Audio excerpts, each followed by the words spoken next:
Welcome to Classic Comedy of Old Time Radio. I'm your host, Ron Eckelbarger. I'm pleased to present to you Lucille Ball in My Favorite Husband. This is episode number 80 of the series, and it is entitled The Wills. It originally aired on March 17th, 1950. It's time for My Favorite Husband, starring Lucille Ball. Hello, everybody.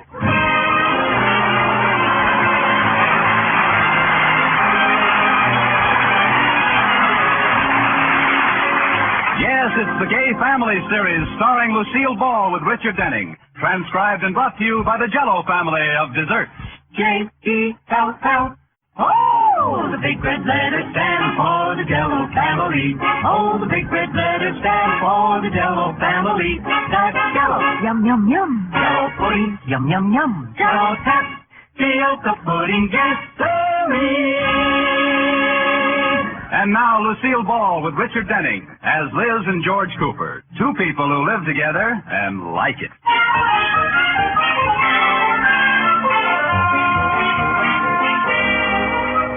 As we look in on the Coopers tonight, it's just after dinner, and we find Liz and George settling down to a normal evening's conversation.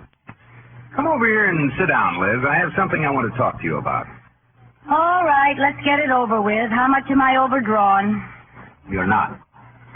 Well, what did I forget to pay, and when are they going to turn it off? Now stop jumping to conclusions.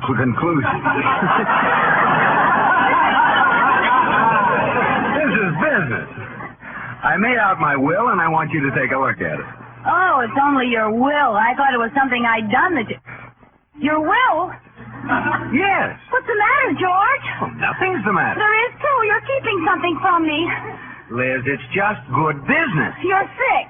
I never felt better. You lied when we were married, and you're really older than I think. Now, stop it.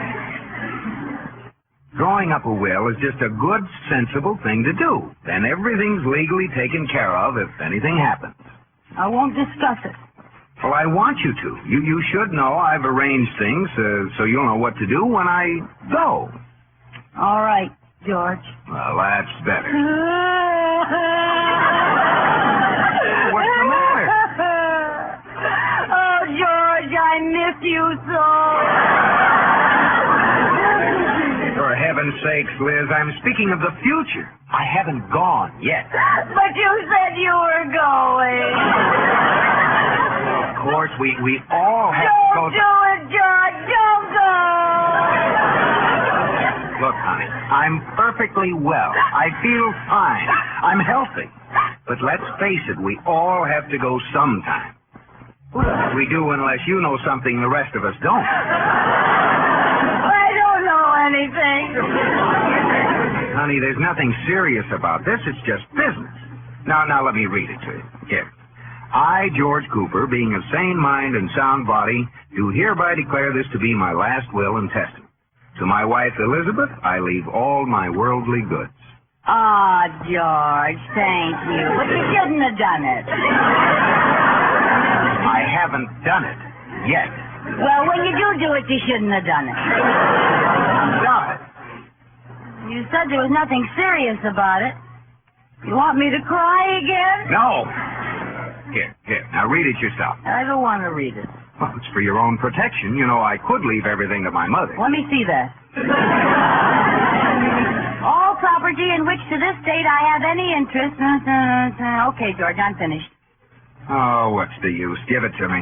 I had your will drawn up, but I don't suppose you want to read that either. My will? Yes. What for? You're the one who's going. What are you trying to do? Push me ahead of you in line? No, it's just that there might be a time when your will would be needed. After all, you do have some property of your own. I do?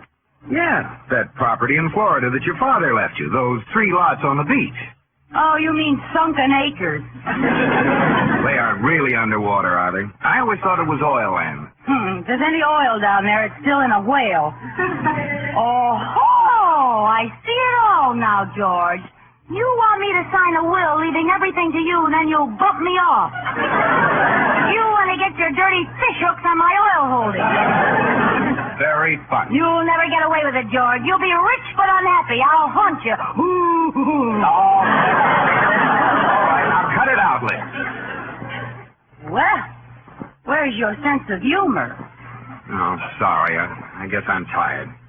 Now, I went to the trouble of drawing this will of yours up, and I want you to sign it. Well, this one I better read. Well, go ahead. Okay. I, Liz Cooper, being of sane mind and some body, do... Liz. That's sound body. Sound body, do hereby declare this to be my last will and testament.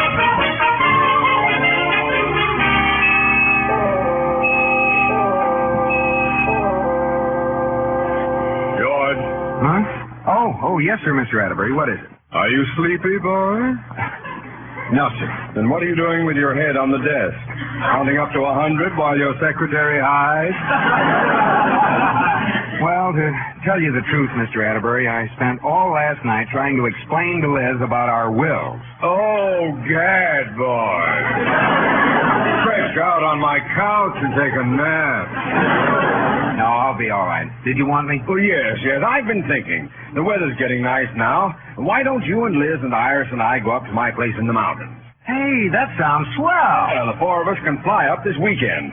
Then you and I can fly back Sunday and leave the girls up there. Leave them up there for how long? The whole week. I'll have my new car by the following weekend, and we can drive up and get them. Gee, the girls will be up there a whole week. Oh, that'll be a swell vacation. Yeah, for them, too. Well, I knew you'd go for it, so I already bought the tickets. Here are yours in this envelope. Oh, thanks. You know, you're a pretty good boss for an employer. Yo,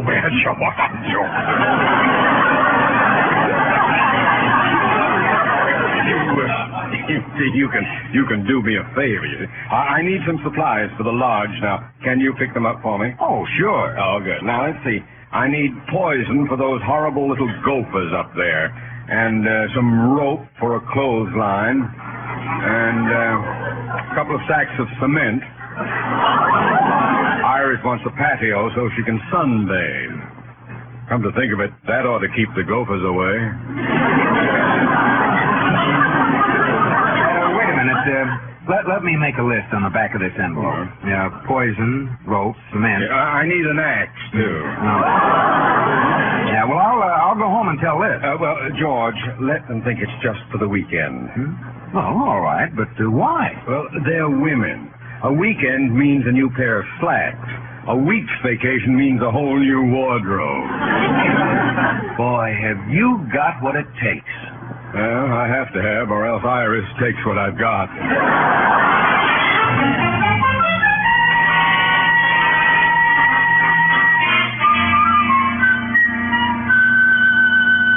Katie, how's dinner coming? Fine. You see, I want to be especially nice to George tonight. I gave him kind of a rough time last night. I heard you talking till all hours. Hi, honey, I'm home. Oh, hi, George. Hi, Katie. Liz, guess what I have in my pocket? Lint. No. Airplane tickets. The Atterburys invited us up to their lodge. We leave Saturday. Oh, but that's not enough time. To pack? No, to shop. Liz, we're only going to be there for a weekend. Oh.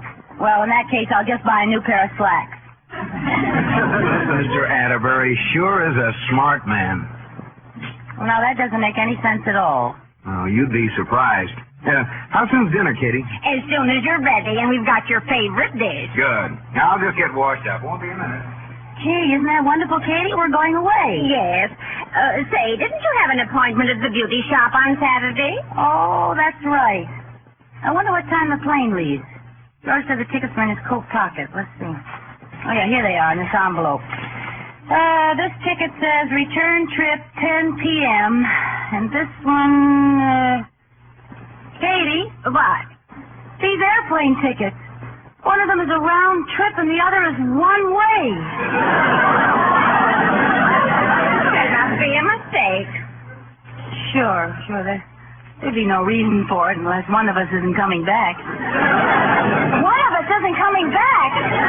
Katie, last night George insisted I sign my will, and now he gets one round-trip ticket and one one-way ticket. Oh, Mrs. Cooper, you're just jumping to conclusions. Yeah, I guess I am. Oh, I shouldn't even think those thoughts. I'll just put this back in George's pocket. Oh, wait a minute, there's some writing on the envelope. Looks like a shopping list. Oh? Katie, listen to this. Poison! He's going to take me up in the woods and poison me. There must be some explanation. Look at the next item. Rope. If the poison doesn't work, he's going to hang me. It's just a crazy coincidence. What's next? Cement. If I live through the poison and the rope, he's going to put my feet in cement and dump me in the lake. Look what's next. Axe. Axe? Don't you see? If I'm able to hold my breath, he's going to swim underwater and chop me to pieces. But how can Mr. Cooper do such a thing? Well, with that list of weapons, how can he miss? But I can't figure out why. What was in that will you signed? Nothing. 3 stale lots my father left me down in Katie, that's it. What's it? They finally struck oil on sunken acres.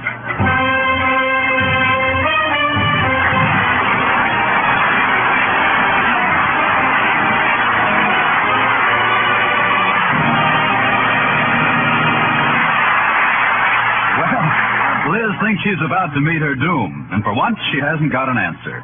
But I've got an answer, the answer to all your dessert problems, and it's Jell-O. Yes, gay, shimmering, delectable Jell-O in those 6 delicious flavors. Strawberry, raspberry, cherry, orange, lemon, and lime. All 6 bursting with fruit-like goodness, tempting and rich and refreshing. There are dozens of easy ways to dress up Jell-O, such as minted cherry mold. Just prepare cherry Jell-O as usual, dissolving 1/4 cup of mint jelly in the hot water. When slightly thickened, fold in 1 cup of drained diced grapefruit. It's swell for a salad, dessert, or a spicy meat garnish. Rich fruit-like cherry Jell-O with tangy green mint jelly. So look for those big red letters on the box. They spell Jell-O, and Jell-O spells a treat. That name is a registered trademark of General Foods. Jell-O.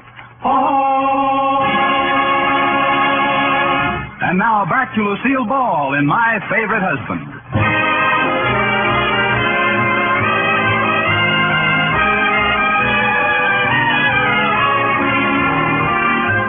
As we return to the Coopers, we find Liz in a state of nervous apprehension. After years of having George under her thumb, she's suddenly discovered that he's about to put the finger on her. Or at least she thinks he is. Well, right now it's after dinner, and Liz, the intended victim, is in the living room reading, while George, the killer, is slowly stalking up behind her.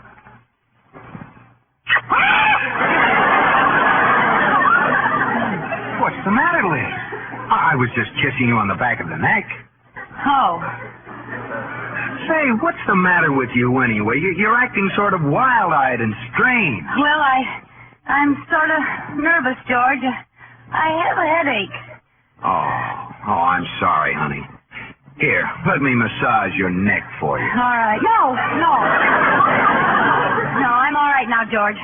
All of a sudden, I feel fine. You sure don't act it. Well, I'm glad we're going away this weekend. This trip ought to fix you up good. Yeah. George, I've been thinking it over. I don't believe I want to go to the Atterbury's Lodge. What? Why, Liz, you love the lodge. You always say that's your idea of living. Well, I want to keep it that way. Let's just forget it, huh? No, everything's all planned. And besides, there's another reason. When we get up there, I have a big surprise for you. Well, thanks anyway, but I have a feeling I wouldn't like it.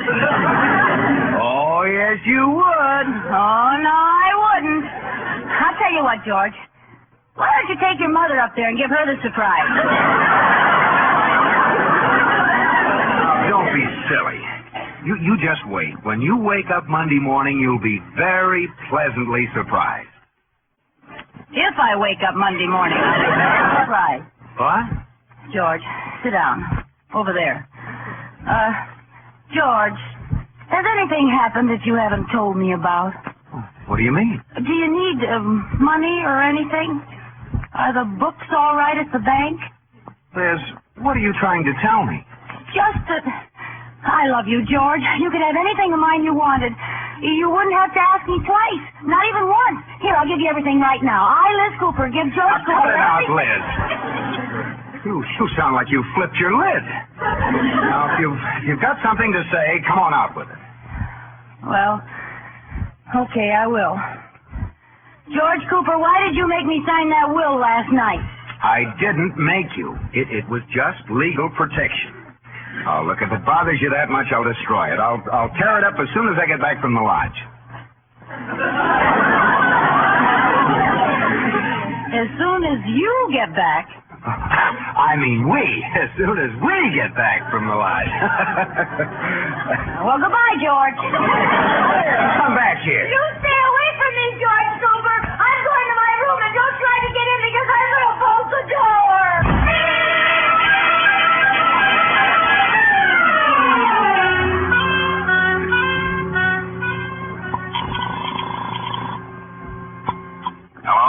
Hello, Dr. Stevenson. This is George Cooper. I'm calling from McKee's drugstore. Oh, what's the matter, George? I don't know. It's Liz. She's acting peculiar. Peculiar for Liz or peculiar for normal people? No, peculiar for Liz. She's nervous and jumpy, cries over nothing, and now she's locked herself in a room and won't let me get near her. Oh, I hate to say it, Doc, but she sounds like she's finally cracked her crock. Now, George, we must remember that she's a woman, and women aren't as steady emotionally and intellectually as we men are. Well, can you come over? Well, not right now, George. I have an appointment with my psychoanalyst. In the meantime, you better give Liz a sedative. Have you still got any of those powders I gave you when you couldn't sleep? Yes. Well, give her one and a glass of warm milk. And in her nervous condition, George, you better not tell her. Let her think it's nothing but plain milk. Yeah, all right. Yeah, I'll be over as soon as I can. All right, thanks, Doc.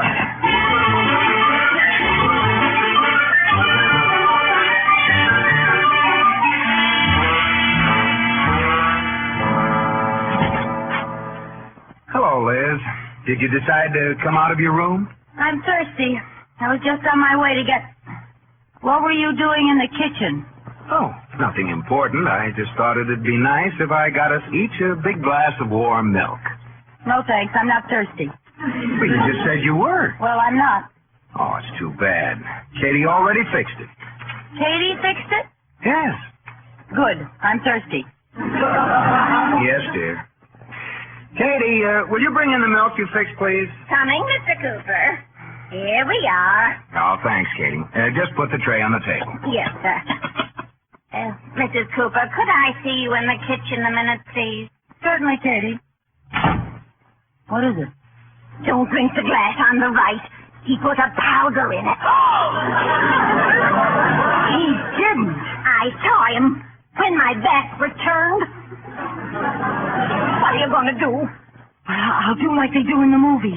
I'll get him to look away and then switch the glasses. Good luck. What does Katie want, dear? Oh, nothing. Well, let's drink our milk. Oh, George, look at the fireplace. I think the log's going to fall over. Where? There. There's no log in the fireplace. My mistake. You better drink that milk, Liz. Okay. Here goes. Good. Why don't you drink yours, George? Oh, all right. No, wait! I can't let you do it, even though you would have allowed me to. What? You put something in my glass, didn't you, George? Well, I fooled you. I switched glasses.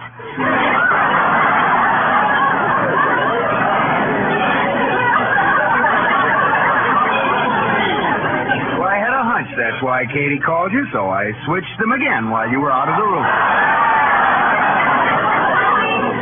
Gee, then I can't figure it out, George. Tell me, who got the one with the powder? You did. Oh, I? Oh, Liz, what's wrong?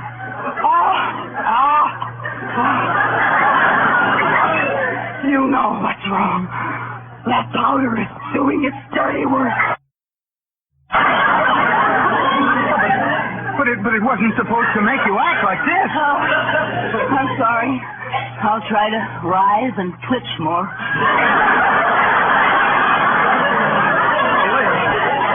Oh, gosh, I wonder if I got the wrong powder. Don't worry. You got the right one, all right.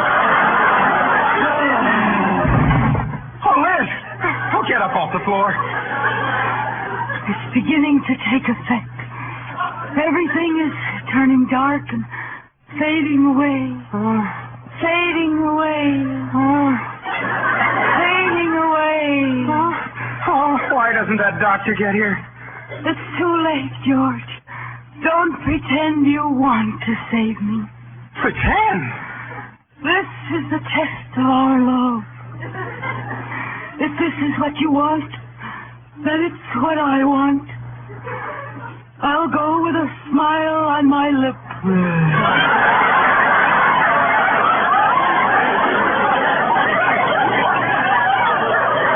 Does it hurt awfully? What? Does it hurt awfully? Only when I laugh.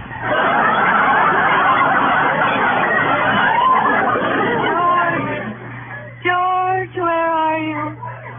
Don't leave me in my last moment. Oh, Liz, baby. My husband, I forgive you for what you've done. And if I had my life to live over again, I want you to know I'd do better. Oh, Liz. I could stay within the budget if I tried.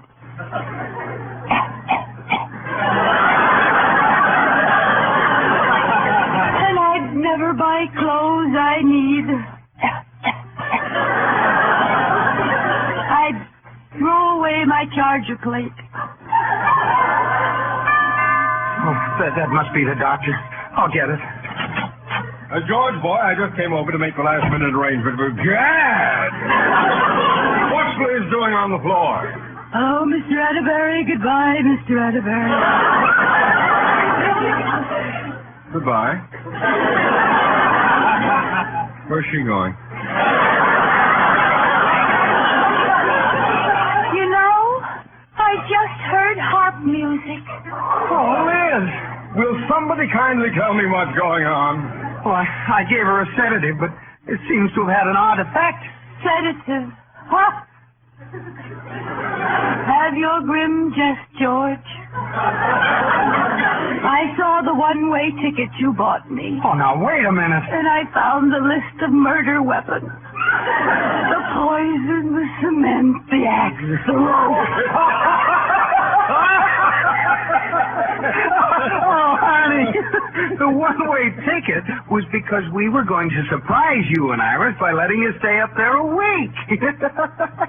Stay up there? You mean there really was a sedative? Why, sure, and all those murder weapons were supplies I needed round the lawn. What a dirty trick. Well, if I had my life to live over again, I could do better.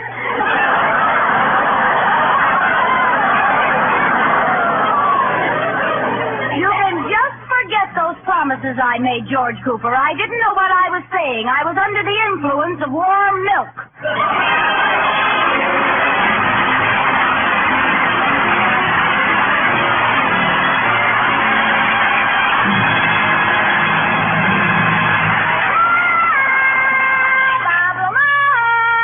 Yes, Lucille. What's on the docket tonight?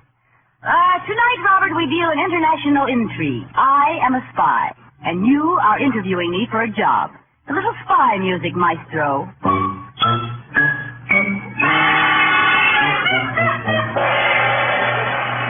You must be our new spy. We have a big job in the South. You think you can do it? Si, senor, I think I can. Wait a minute. That's a little too far south. I meant in the southern United States. Oh, si, senor, you all. You still sound Mexican. See, I sound like this because I have been in Mexico posing as a lady bullfighter, but I quit. Why? I couldn't find any lady bulls to fight.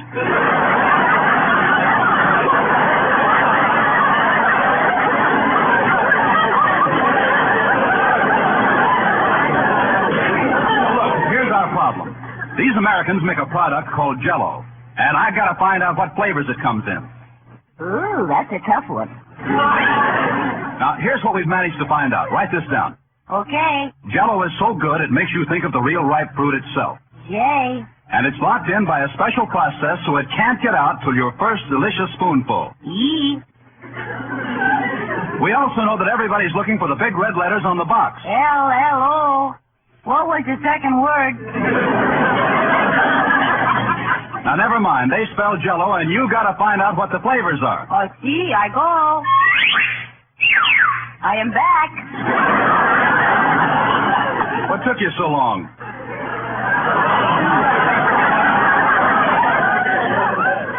Wrong headwind.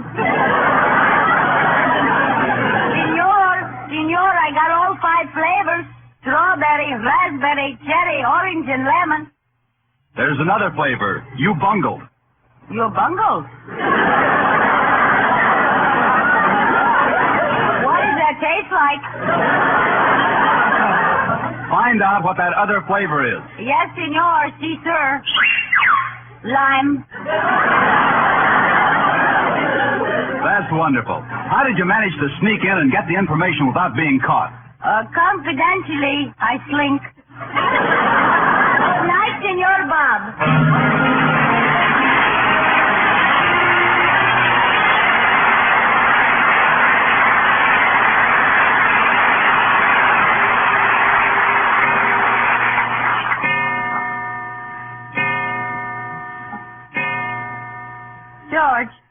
George, what are you reading for? Go to sleep. No, this magazine story's exciting. You go on to sleep. Well, I can't with that light on. Oh, well, I can't put it down at a time like this. Listen. The huge, shapeless thing crept slowly up behind Mildred, and before she could scream... Oh, Liz, what did you turn the light out for? Go to sleep. Oh, all right. Good night. Good night. What do you think it did, George? What? The huge, shapeless thing. What'd it do? I don't know. You turned the lights out. Now go to sleep. Who can sleep with Mildred in a spot like that? What'd you do, George? What'd you do? How can I sleep with that light on? Give me that magazine. Oh, here it is. The huge, shapeless thing crept slowly up behind Mildred, and before she could scream, it slipped its bony hands around her. Oh, no! Oh, what does it say, Liz? Around her what? Around her. Continue next week. Good night.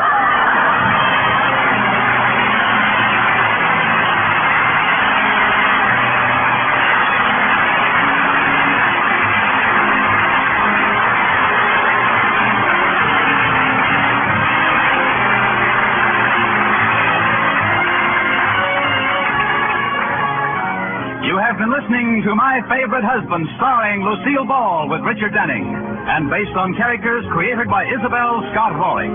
Tonight's transcribed program was produced and directed by Jess Oppenheimer, who wrote the script with Madeline Pugh and Bob Carroll Jr. Be sure to get the April issue of Radio Mirror magazine with the big picture of Lucille Ball on the cover. That's the April issue of Radio Mirror magazine. Original music was composed by Marlon Skiles and conducted by Wilbur Hatch. The part of Katie the Maid was played by Ruth Parrott. Be sure to listen to Lucille Ball in My Favorite Husband again next week, presented by Jell-O. Oh, it's log cabin syrup for my mind, with that real Northwood flavor so fine, oh so fine, blended came into a maple, it topped on your table, that real maple flavor, the pancakes of favor, it's log cabin syrup for my mind. Yes, Log Cabin is the syrup with that delicious Northwoods maple flavor. It's America's most popular quality table syrup. Enjoy it on waffles or pancakes for Sunday night suppers as well as at breakfast. It's Log Cabin syrup for my mind. We have a review from iTunes that I'd like to share. It's from Hoosier Han, And it says, I absolutely love listening to these programs, especially My Favorite Husband, as I'm a huge I Love Lucy fan. I'm a nerd for anything antique and vintage, so these are great in the car and playing in my 1930s era house. I was definitely born in the wrong decade. Well, thanks for listening, and thanks for the kind words. We will keep on playing these vintage classic comedies for you. Please send your questions and comments to host@classiccomedyotr.com. Come back next Monday for another episode of My Favorite Husband, and check in on Wednesday for the next installment of The Pepsodent Show, starring Bob Hope. Until next time, in the words of Yogi Berra, you've got to be careful if you don't know where you're going, because you might not get there.